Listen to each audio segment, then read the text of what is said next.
This forum, as you've heard, it's an extraordinary session. Basically, we gathered as a youth following what happened in January and February of this year.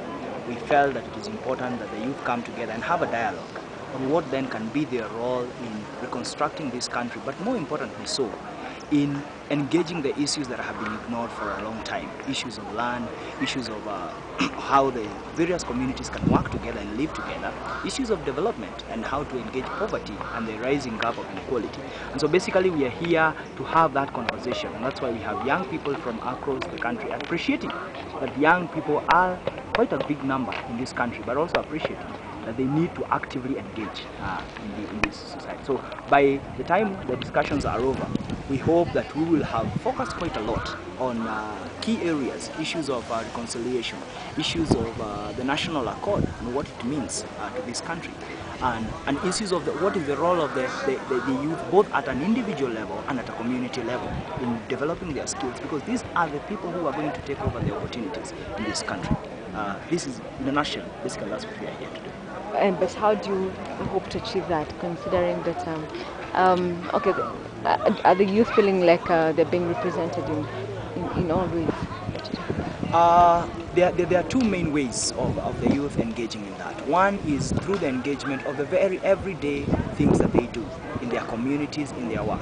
Secondly, is through preparing themselves for leadership positions in this country, and particularly political leadership positions. I think this country, the way policies are developed, the way things are done, is that the leadership has a very critical role to play. And therefore, the youth are preparing themselves so that when they get those opportunities for leadership, both at the community, at the local, and even at the national level, they are able to deliver. They are able to deliver and be able to do something different in line with what is happening in the world with changing systems. But don't you think, do the youth feel like they've been shortchanged all these past years, and especially now culminating to the post-election violence? What actually happened?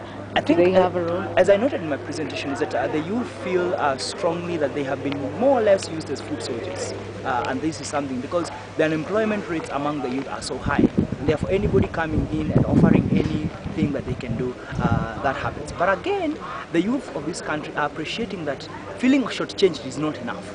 I think we need to take more practical action. Also appreciating that quite a lot has happened since the first NYC in 1997 until now. And therefore, we are now more focusing on consolidating these efforts together, being able to put these efforts together so that we are able to leave to the next generation a legacy of change, a legacy of transformation in this country.